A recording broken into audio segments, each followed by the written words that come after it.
On tottama konngol.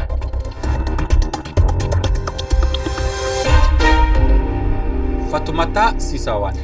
Yamde sappo e nayi fawi silmaji sappo Paris lamorgo Faransi yamde sappo e tati fawi silmaji sappo Puncum e nder labe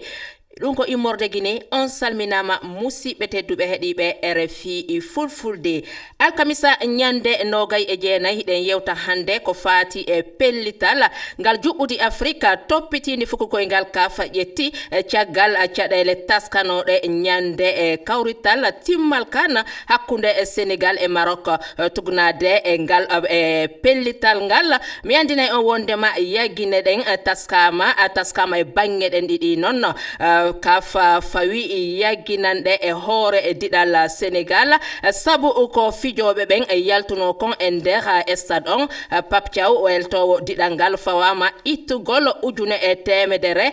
kalisi dollar e wasude tawtorede e kawge e jowi fijoɓe ɗiɗo Elimane Ndiaye e kañumma e Ismaila Sarr yagginirama wasude e tawtorede e kawge ɗiɗi mo kala e maɓɓe sabu gueɗe maɓɓe e fewde e ñaawowo kawrital ngal gueɗe ɗe yaada e sariya coftal ɓalli woodi ñiñuɓe sanne ngal pellital kaf woɓɓe e maɓɓe no holli wondema yagginande ɗe no tiiɗi sanne ko honno haray onon taskorɗon kañum o alhaali ngam akkude miijoji moɗon e dow lefol ngol rewrogol kaka kowal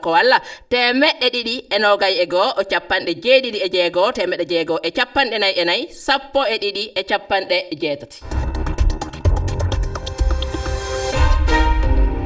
Landal handen. adda ɗum taw mi salminay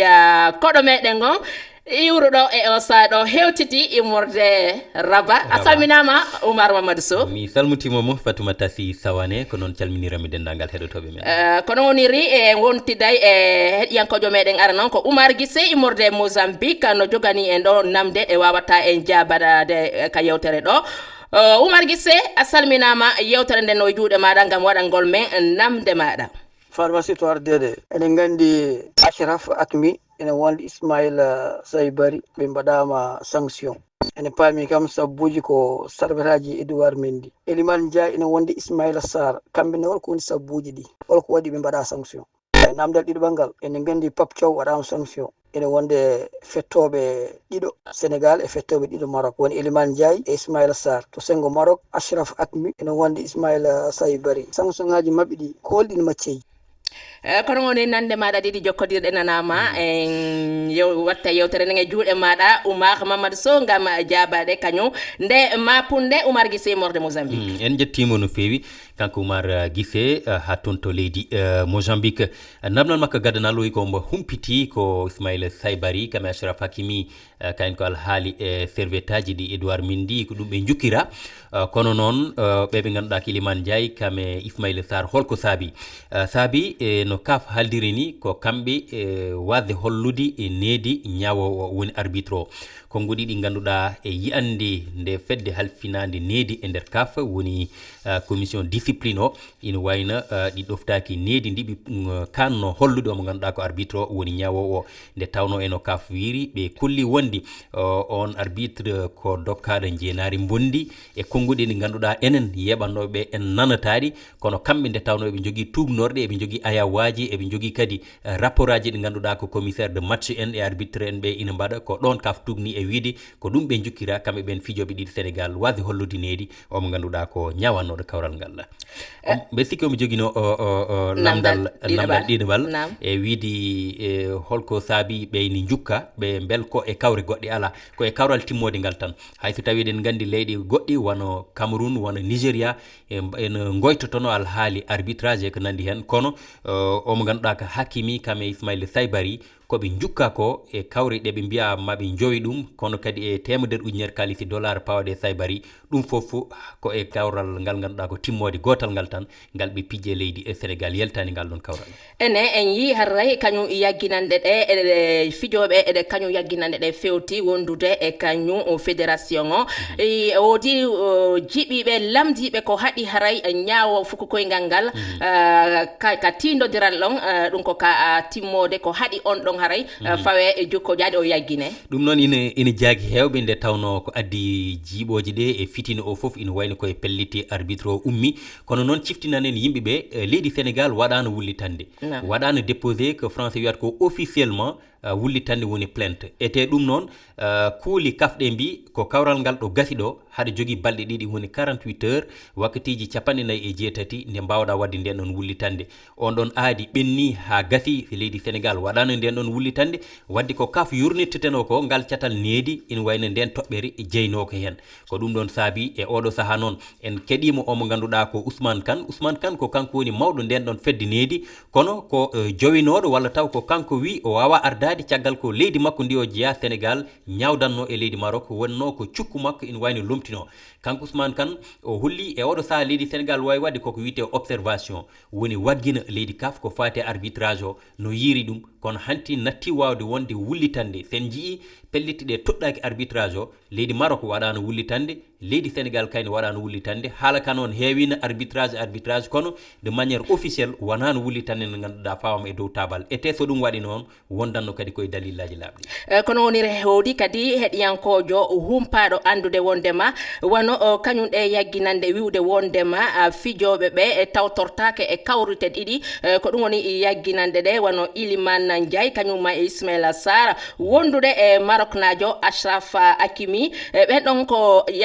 kawrite ɗiɗi woni ɓe tawtortake e muɗum kono no holla wondema Ismaila Saibari ko kawrite tati ɓe faala andude ko ɗen ko kawrite honɗe mum kawrite ɗe ko kawrite ɗe ganduɗa tan ko ɗe jaltani Afrique woni ko wiyete ko match CAF ɗum noon ko fewti e éliminatoire CAF walla ha joni e coupe d'Afrique garowo kono eɗen gandi e lewru tataɓuru ndeɗo hitande ma kawrite ko wiyete éliminatoire fuɗɗo ɗum noon ko yaɓande kan mo ganduɗa ko paaɗa aroyde hitande arore nde wadde ɗen ɗon kawre ɗeɓe pawa jaguinoje ɗe fof ko kawre CAF yo yimɓeɓe paam ɗum yaltani kawre Afrique nde tawno hewɓe ina kolunanno leydi Sénégal woto jaguinoje pawteɗe ɗe jogadi battani e kawre coupe du monde kono ɗum lataraki hono noon nde tawno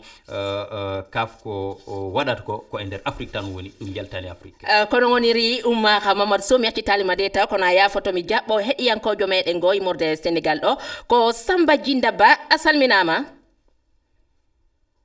Samba Djinda a salminama mi sikki tan Samba Djinda no hoɗɗi Abouba kañum hewtino ka ɓoggol aɗo men hendade e Samba Djinda men yewtide ɗo taw e Abouba a salminama Abouba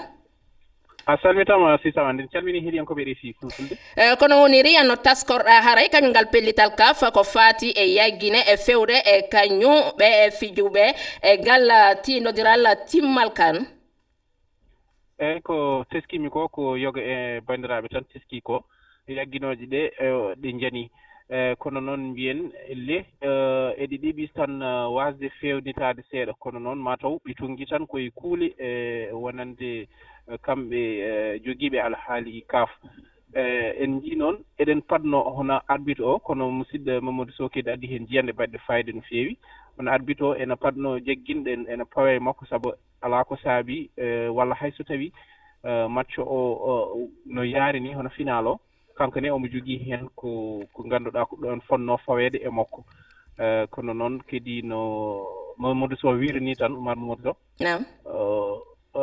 ɓe hollitii wiide dal ko alaa heen fof mbo ngannduɗaa ete équipe uji ɗiɗɗi alaa heen fof mo ngannduɗaa dewɗo arbitre walla badɗo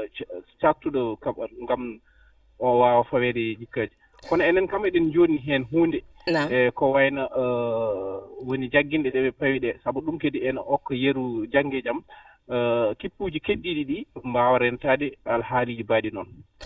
kono woni rananama e yiyande maɗa accitama wono ɗo mi sikki tan Samba Djinda Ba hewtino ka ɓoggol a salminama Samba Djinda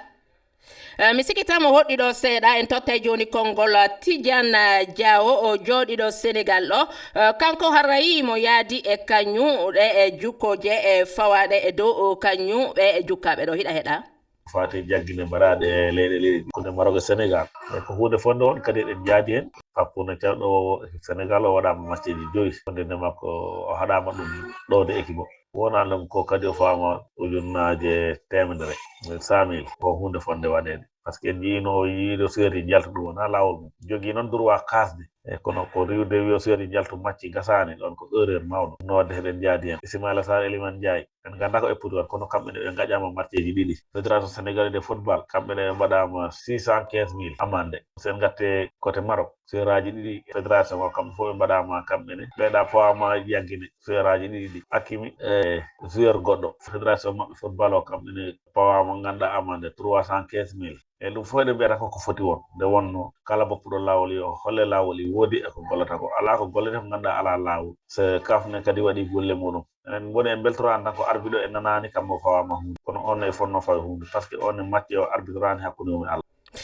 kono woni riyan kadi darti hollude wondema ñaawo won koko hanano fawede e jukkoje kono en nani wanno koɗo meɗen ko holli ko Oumar Mamadou Sow ko saabi haray o fawaka ko yaggine ere hay wotere en jaɓɓoto joni Hawa Diallo Sow kanko kadi ko gotum ɗum o wi kono fayi mo holli wondema yagginanɗe ɗe ko sengoje ɗe rewa lawol ko wano ɗum kanko woni ko holli hiɗa heɗa Hawa Diallo Sow kaaf ko jode mbaɗi e dow Sénégal e Maroc fijirde mon sakkitinde e Deswal Afrique Iliman Ndiaye kañuma e Ismaila Sarr ɓe mbaɗama 2 match suspension bon Hakimi Asaraf mo Maroc on ɗon waɗama 2 match kono ko in avec sursis mi yadani ɗon kay fewani ko Hakimi Asaraf fodduno he 2 match suspension walla hay ɓuura ɗon bo ko kanko ɓuuri wadde ko wona lawol he nder terrain o saabu ko joueur professionnel ko kanko fotno waɗede cukkuji ɓurɗe ko Ismaila Sarr en mbaɗa so en garti kadi e Pape Thiaw werto o Sénégal o waɗama 60 millions CFA ɗum ɗon kadi heewi ha ɓurti taw jiida kadi ko supporterji ɗi mbaɗa ko yata 120 millions ɗum heewi ha ɓurtidi kaw hebbini kalisi o ɗum ɗo ko erreur tan ko heɓi ɓeɗo ko wawi heɓde goɗɗo kadi wala saabu wona ɓeɗo fuɗɗi min kadi to yi andiyam yoɓe mbat contestation ɓe mbaɗa appel eɓe dara so tawi kalisi o ustete kadi ne Fatoumata Sisa wani en nanani sanction ko arbitre o waɗa arbitre ɗon no fodduno e sanction kanko ne waɗi toon ko fewani nde wutti but Sénégal o waɗi mo refusé o yo okko e Maroc naɓe ɓe penalty kanko ne ko sanction hombo o fota okkede walla okkama walla okkata kanko ne mo fotano waɗede sanction kono woniri Hawa Diallo Sow ananama Mamadou Oumar Sow en nani wano ko holli ko wiwde wondema kanko o yada e ɗe yagginanɗe imo wi wondema ɓe hani wullitade e kañum kadi dara si ɓe artay e muɗum gam hoynugol yagginanɗe ɗe si tawi haray ɓe waway arde wullitade ɓe heɓa tigui ko ɓe faala kon e muɗum aɗa andi lawol ina rokkiɓe en kaali nani wadde wullitande eɓe jogui ko balɗe tati kippu Sénégal o no Maroc ni kadi gote maɓɓe fof no jogui balɗe tati gam wadde wullitande so waɗi wullitande ma ɗum kadi ƴeewe e beela koɓe namni ko e dalillaji kadi ɗiɓe gaddi ɗi ina wawi waylude ngal ɗo pellital gadanal ngal catal nedi kafgal ɓami kono ha hande no mbiɗen nani ni wona Sénégal wona Maroc fédération ngaji ɗi kalani hen taw ko laaɓi kono yaɗo saaha mo ganduɗa jaguinoje ɗe jani gaga ɗum ɗon waylaki hande so tawino Maroc walla Sénégal fijanno jangga kawral ɓe ganduɗa pawam jaguinoje ɓe pettata gaga ɓe mbaɗani taw wullitande heddi noon koma haralleɓe ɓe gartu hen so tawi ɓe mbaɗi gullitande ɗe beela ɗen gullitande gaga mumen ñawede ma dartin ngal ɗo pellital walla ala koko en cikkani kono caggal gullitande mbaɗaka taw ɗum en mbawa hen yajñade en feewi Fatoumata kono woniri wodi kañum kadi heɗiyankojo lamdiɗo immorde laabe wondema sadari wano o yagginande fawade e dow kañum o fijowo Ismaila Saibari wiwde e wondema ko duuɓi tati mo arti kañum kadi e yagginande e fawade dow Hakimi wiwde wondema ko kawrite ɗiɗi ɗen kawrital gotal ngal no wondi e ko wiyete ko sursis mo faala andude ko honno haray kañum ɗen e yagginande ɗon yarata kono sifori ɗum firtigi hen gotal kawre ɗiɗi ina wayno o fawa hen gotal o fijata kawre Maroc kawral gongal ngal sursis e nder hitande kala ko waɗi ko ganduɗa ina ɗeeɓi wasde rewde lawol seeɗa ñaworde fawta e dow makko sursis firtitan an hanti kad dokkaɗo paddol hanti wonko kaɗiɗa ɗo e nder hitande kanko Achraf Hakimi so tawi woodi ko waɗi seeɗa ko ganduɗa yahdani e kuuli nedi ɗi kafɗe ina wayno ngal ɗon mbiyen kawral gotal ngal artat noon faw abbittombo o jooɗo kawral gotal kadi ngal o fettata ko noonni kadi woniri omo ganduɗa oɗo kam kawri mu tati ɗe fof ko jooɗotoɗo woni Saibari o fijita ɗen ɗon kawri nini Elimane Ndiaye kam e Ismaila Sarr ni kamɓe wona sursis ɗum ko ferme woni ko ganduɗa koko fellita tabita koko fellita ñaawa so tawi kay en kaali joni recours aji mbaɗaka ha ɗum wayli kono woni re Oumar Mamadou Sow fayin en heddo day e ka yewtirde meɗen RFI fulfulde jaɓɓoɗen heɗiyankojo meɗen ko sikka jooɗiɗo Dakar o a salminama sikka yiɗa ɗo mi sikki tan mo woɗɗi seeɗa aɗo o hewtude en jaɓɓoto Oumar Djiby Sow jooɗiɗo Sénégal kanko kadi ko taskiɗo kañum ngal pellital CAF hiɗa heɗa no tawruɗa ɗum ɗon kuule pawaɗe ɗe équipe aji ɗiɗi ɗi Sénégal e Maroc miɗo yaadi hen banggue noon kadi mi yaadani hen so tawi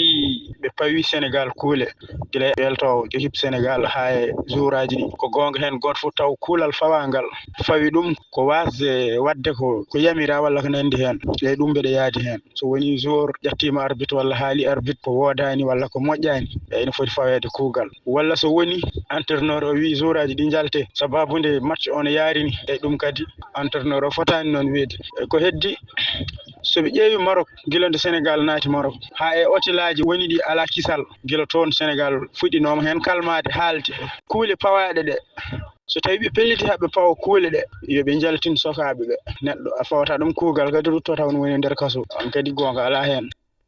kono woni jande maɗa annanama Oumar Mamadou Sow en nani wano heɗiyankojo ko holli ko yowiti e miijo makko e alhaali o ɓen hewɓe ɓe ganduɗa pour mbaɗen tan ceergal jaggaɓe ɓe ɓen wonko dewra goɗɗum ɓe dewra ko bonnude hunde nde tawno en gandi ñande hen enoɓe calirto ni kamɓe wamboɓe Sénégal ɓe bonni toon ko heewi e ko wonno e nder dingral ngal ko ɗum saabi leydi Maroc ko rewri ɓen ko bonnere kono kadi e jaggodirde e dadiɓe woni ɓeɓe ganduɗa ko joguinoɓe ndenago e ko nandi hen ɓen kadi ko gueɗe goɗɗe dewra ɗum ko ñawore wonde ɗum ina serti e ko gandanɗa hoorema ko ɗeɗo jagguinoje hay jagguinoje pawaɗe to batte almande ɗo ina wayno ko comportement na mbiyen gonal ngal supporter en ɓe joguino ɗum ni kadi ina jiiya e ko saabi kalis o heewi ko fa e fedde ɗum kombo Sénégal fédération mo Sénégal o e mo Maroc saabu Maroc hen 15 ujunere kalis dollar ko alhaali laser ɓe jogotonoɓe ampoule aji ina mbaɗa e guite Sénégal naaɓe ɓe Sénégal naaɓe ɓeni e ko bonni ko e ko nandi hen saabima ha amande Sénégal o ɓeydi towde ɗum wadde wattorama haqqille kono woni Oumar Mamadou Sow a weltanama saabu ko jabaniɗa en kañum ɗen namde ka RFI fulfulde ɗo e ñalle jaam jokkitoɗen kañum kadi ko heɗiyankojo meɗen sikka ka woni ko hewtika ɓoggol sikka mi salminima mi salminima si sawani kono honirri an kadi ko a faalaɗo yiɗuɗo hollude e yiyande maɗa e kañum ngal pellital ngal CAF ƴetti ko honore taskorɗa yaggine ɗe no fayrani e hoore e kañum kende ɗe ɗiɗi noon eyyi enen jiɗen koto banggal diɗɗal Sénégal ngal Papa Diaw Fo Momar Sow joyiɗo tawtortaki éliminatoire coupe d'Afrique ɗum noon kam ko caɗele seeɗa e ganduɗa hoore ma woni équipe Sénégal o so tawi Papa Diaw tawake ngal ɗon nden ɗon jonde ma ɗum won caɗele seeɗa caggal ɗum jeuri ɗiɗi Sénégal ɗi ittana to banggal fawede kuuli ɗum ene wawi ala hay hunde bonnanta Sénégal naaɓe saabu ene jogui ko wawi ɗum remplace ko heddi ko koɓe pawa koye koppereji ene heewi e mabɓe ha no feewi ene wawno so wawi wullitede uste ɗum ene heewi e mabɓe ha no feewi diɗɗal Maroc ngal ko fawa ko Achraf Hakimi ɗum kam ko gacci football Afrique Achraf Hakimi ko gandaɗo e football Afrique gandaɗo e football Europe ko star mawɗo jomnide ponnore kadi jogade ko fewnata e nder pottal manggal pongal no final hakkude Sénégal e Maroc nam kono woni riyande maɗa annanama ɓartu radio ko sayi sayi on ko happaɗo mi sikki tan ko ɗon e waynodirde o weltanama sanne saabu ko tawa ɗon ka yewtere ɗo holluɗon on jiyande e moɗon ka RFI fulfulde ka taskara meɗen on tottama konngol ka sengo kañum kadi koɗo Mamadou Oumar Bari Sow o weltanama sanne ko jabani en e kañum ɗe namde ka sengo karalaji kañum kadi Ibrahima Ba Saliou Diawo weltanama wonɓe saabu jewteɗe hewti o nokku kala ka hikkorɗon o taw yejjutude e janggo ko aljuma sakkitinde lewru ndu hiɗon andi yewtere nden ko hertinanade rewɓe ɓe e wonti dayi haray e nder toɓɓere hittunde e ka RFI fulfulde ka taskaram on tottama konngol